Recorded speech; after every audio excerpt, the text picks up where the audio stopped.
একদিনে একসাথে দুটো বিয়ে বাড়িতে এর আগে গেছি, কিন্তু একদিনে একসাথে দুটো পুজো বাড়ি আমার সাথে কিন্তু এই প্রথমবার এমনটা হলো। তাহলে চলো গল্পটা তোমাদের সঙ্গে প্রথম থেকে বলি। আমি গতকালকের কথা বলছি। গতকাল ছিল আমাদের দুটো পুজোর বাড়িতে নেমন্তন্ন, মানে দুটোই কাকুর বাড়ি। তো দুজনের বাড়িতেই কিন্তু দুপুরবেলা পুজো হয়েছিল। একটা কাকুর বাড়িতে দুপুরবেলা প্রসাদের আয়োজন করা হয়েছিল, আর একটা কাকুর বাড়িতে রাত্রেবেলা প্রসাদের আয়োজন করা হয়েছিল। তো প্রথমে যে কাকুর বাড়ি যাই, সেখানে গিয়ে কিন্তু ছাদের মধ্যে মিষ্টি রোদের মধ্যে আমরা বসে পড়েছিলাম প্রসাদ খাওয়ার জন্য। প্রথমে চলে এসেছিল খিচুড়ি পাঁচ তরকারি। আর এই যে দেখো কাকুর বাড়ি তো বটেই, তারপরে এটা আমার স্টুডেন্টের বাড়ি। এই যে আমার স্টুডেন্ট, ওনাকে আমাকে ভয় পায়, আমার পাশে এসে বলছে।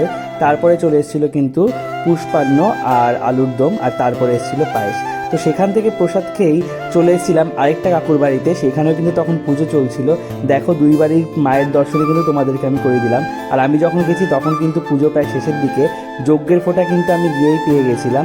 আর এই দেখো এক কাকি আমার ভিডিওতে তোমাদের সবাইকে হ্যালো করছে, আর এই যে আরেক কাকি, এই কাকি কিন্তু তোমাদেরকে হ্যালো করে দিল। তারপরে আমি পেয়ে গেছিলাম অমৃত স্বাদের এই চরণামৃত, যা কিন্তু খুবই দুর্লভ জিনিস। আর মা কিন্তু আমাকে এই আশীর্বাদ আর প্রসাদের জন্যই হয়তো টেনে এনেছে।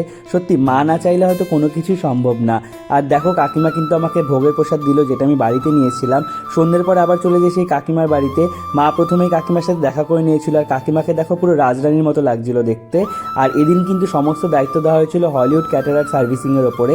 ওরা কিন্তু সমস্ত অনুষ্ঠান, মানে যে কোনো অনুষ্ঠানের দায়িত্ব নিয়ে থাকে, ফুল মেনু কন্ট্যাক্টে কাজ করে থাকে। তোমরা চাইলে কিন্তু যে কোনো অনুষ্ঠানে এই দাদার সঙ্গে যোগাযোগ করতে পারো। এই কাকুর বাড়িতেও কিন্তু ফুল মেনু কন্ট্যাক্টের কাজ দেওয়া হয়। তোমরা চাইলে আমি এই দাদার নাম্বার তোমাদেরকে অবশ্যই দিয়ে দেবো। আর দেখো আমার এই দুই বান্ধবীও কিন্তু বলছিল আমি যেন ওদেরকে ভিডিওতে দেখাই। আর দেখো পাশে আরেকটা দাদার বাড়ি রয়েছে, ওখান থেকে কিন্তু দাদার কোল থেকে আমার একটা ছোট্ট কাকাই আমাকে দেখতে পেয়ে টাটা দিচ্ছিল। ও কতটা কিউট সেটা তোমরা দেখো।